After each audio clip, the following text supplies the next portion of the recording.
Bonjour à tous, nous sommes au petit matin. Le soleil va se lever dans quelques minutes et nous allons partir en balade dans l'Himalaya.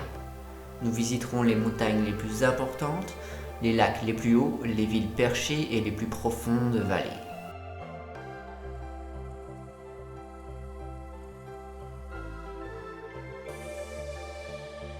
Juste avant de commencer, voici sur carte le trajet que nous allons faire. Je vous laisse la carte en bas à droite de l'image pour vous aider à vous repérer dans cette mer de cimes enneigées. C'est parti!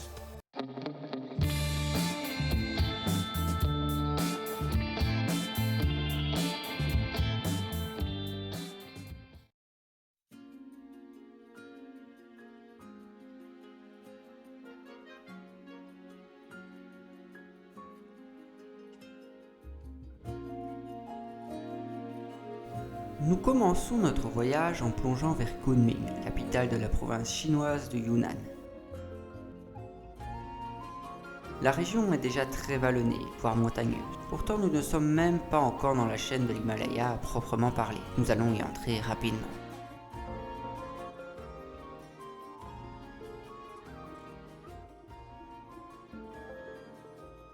Nous allons devoir traverser les vallées de 3 grands fleuves évoluant parallèlement sur des centaines de kilomètres. C'est l'un d'eux que nous suivons en ce moment, le Yangtze, dit le fleuve bleu, qui évolue jusqu'à Shanghai avant d'entrer en mer Jaune.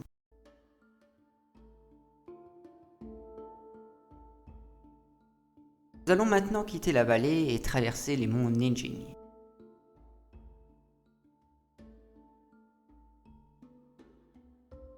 Et nous entrons dans l'étroite vallée du fleuve Mekong, principal cours d'eau d'Asie du Sud-Est. Il s'écoule à travers le Laos, la Thaïlande, Cambodge et finit sa course vers la mer de Chine méridionale, proche de Ho Chi Minh Ville au Vietnam. On quitte la vallée et on tourne vers l'ouest, la direction globale de notre balade escarpée. Voici les monts Tanyen Taweng qui marquent l'entrée au Tibet. Avant d'être une région indépendantiste chinoise, le Tibet c'est un haut plateau. Si dans cette vidéo nous allons suivre la crête principale de l'Himalaya, il ne faut pas oublier qu'au nord les reliefs escarpés ne disparaissent pas totalement et continuent sous la forme d'un haut plateau dont un peu plus d'1 million de kilomètres carrés sont au-dessus des 4000 mètres d'altitude. Redescendons des montagnes pour trouver le dernier de nos 3 fleuves parallèles, le Salween, fleuve que vous connaissez peut-être pas mais qui s'écoule à travers tout le Myanmar, ex-Birmanie, en une large vallée fertile qui nourrit tout le pays. La Salween finit dans l'océan Indien proche de Yangon, la plus grande ville du pays.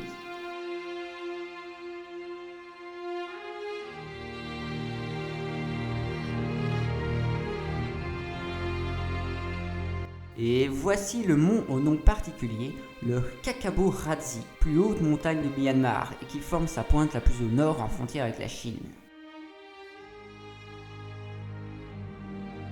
Une centaine de kilomètres plus loin, l'altitude moyenne monte d'un palier important, celui des 5000 mètres, avec les monts Mishmi. C'est sur ce plateau que prennent source une bonne partie des eaux du Brahmapoutre. Ces montagnes prennent d'ailleurs fin avec la vallée la plus profonde du monde, celle du Yarlung Sangpo, nom chinois du Brahmapoutre. Ici, le fleuve contourne le Namja Barwa, 7755 mètres. C'est la plus haute montagne qu'on ait vue pour l'instant.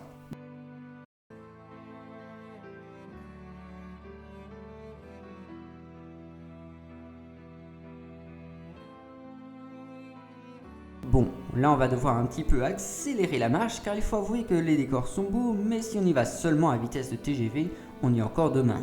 Ah, nous voici au lac Namco, avec une eau de surface à 4718 mètres d'altitude, soit 100 de moins que le Mont Blanc. Il est l'un des lacs les plus hauts du Tibet, ou en tout cas il est le plus haut de sa superficie, c'est-à-dire 2000 km². On trouve d'autres lacs plus hauts que le Namco, mais plus petits. On en verra dans la suite du voyage. Ici, nous sommes entièrement au Tibet et si on descend un peu la vallée vers le sud, on atteint la capitale, Lhasa.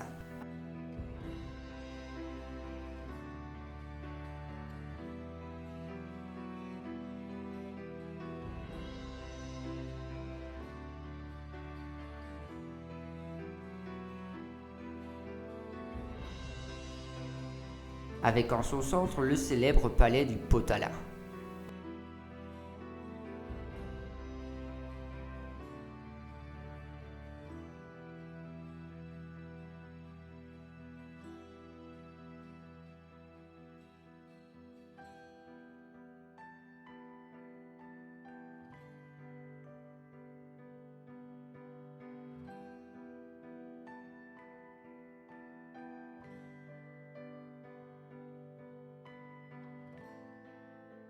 Voici un autre lac, le Yamcho, plus petit mais avec une belle vue sur l'Himalaya.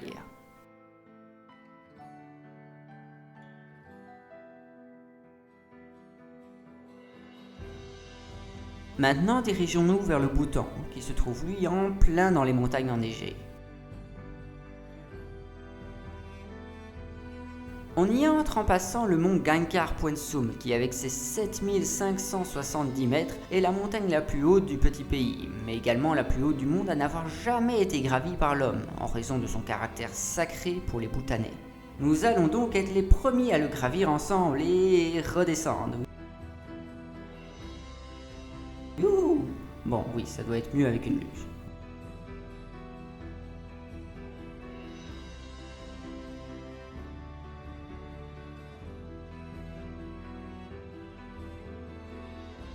Nous voici donc dans le pays du Bhoutan, et voici la capitale, Thimphu, troisième capitale la plus haute du monde et première en Eurasie-Afrique.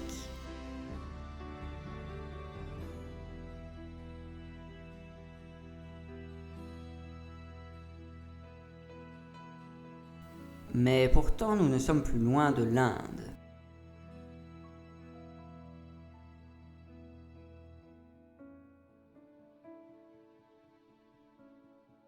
Voici le Sikkim, ce petit bout de territoire indien coincé entre le Népal, la Chine, le Bhoutan et le Bangladesh au sud, et seulement relié au reste du pays par un fin passage de 10 km.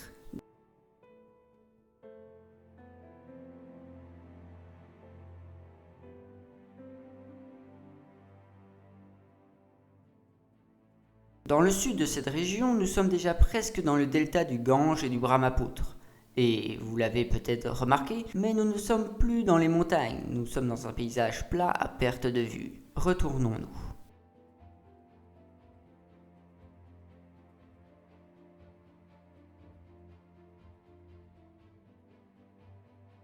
Si ici nous sommes à la même altitude que Paris, nous allons maintenant monter jusqu'au plus haut sommet himalayen en une centaine de kilomètres durant les prochaines secondes. Je vous laisse contempler le chemin de se dégrader entre 100 et 8500 mètres d'altitude.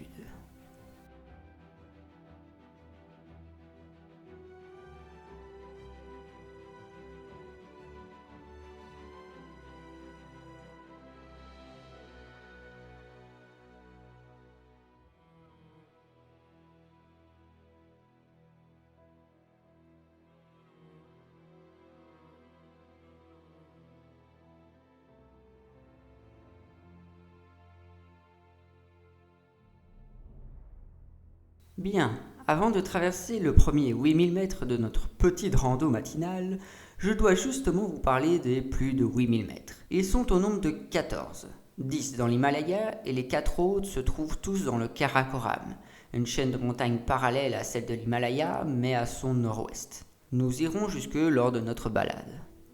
Bon, nous sommes maintenant tout au nord de l'état indien du Sikkim et nous rencontrons le Kanchenjunga. Avec 8586 mètres, c'est la plus haute entièrement en Inde et on a longtemps cru qu'il s'agissait de la plus haute du monde entier. Mais il n'est que troisième. Nous allons maintenant nous diriger vers l'ouest et durant les 800 prochains kilomètres, nous allons voir 8 autres 8000 mètres tout en dansant sur la frontière népalo-chinoise. Et nous voici au Makalu, 8485 mètres, et cinquième plus haute du monde. Car oui, évidemment, je n'ai pas précisé, mais aucune autre montagne ailleurs dans le monde ne dépasse 8000 mètres. La plus haute montagne hors Himalaya est l'Aconcagua dans les Andes argentines. Et elle ne fait que 6962 mètres de haut, donc même pas 7000. Pour vous donner une idée, au moins 200 montagnes himalayennes dépassent l'Aconcagua.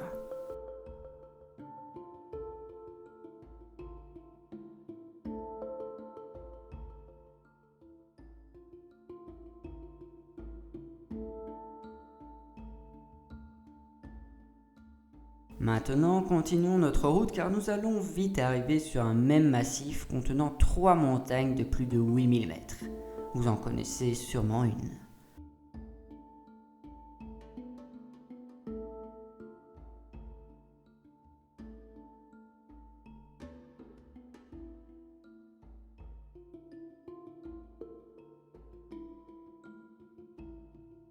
Voici le massif du Mahalongur.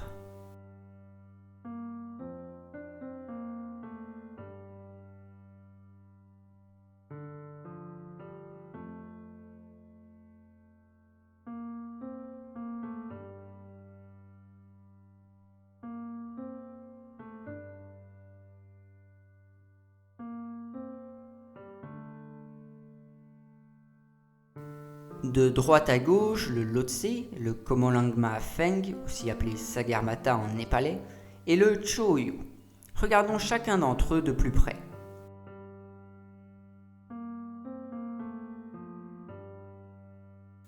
Le Lhotse est 8516 mètres, quatrième plus haut sommet mondial, mais c'est également le plus de 8000 mètres avec la plus petite proéminence, c'est-à-dire la profondeur minimale du creux entre lui-même et la montagne la plus haute et plus proche. Cette proéminence est de 610 mètres. Son nom, Lhotse, signifie col du sud, tout simplement car il est juste au sud du Komolangma Pheng.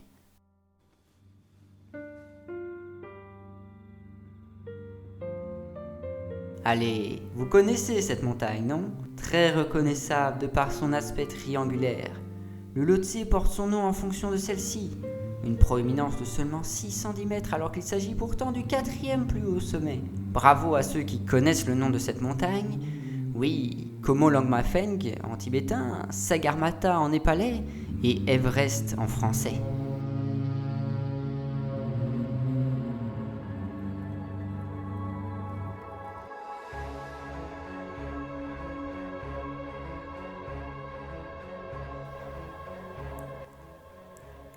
« 8848 mètres, le plus haut du monde, gravi pour la première fois en 1951 par Edmond Hillary et Tenzing Norgay.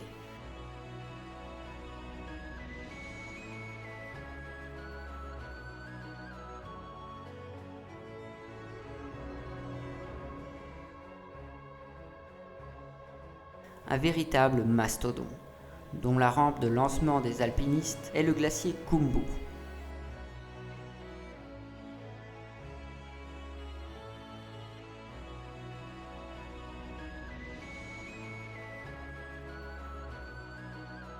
L'Everest est fortement reconnaissable par son pic pyramidal modelé par l'érosion principalement glaciaire.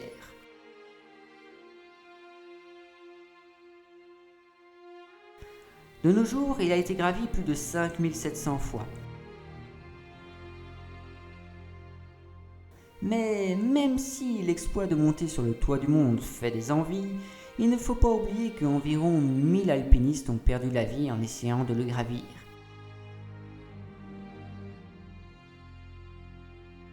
Et 4% de ceux qui sont arrivés au sommet ne sont jamais redescendus.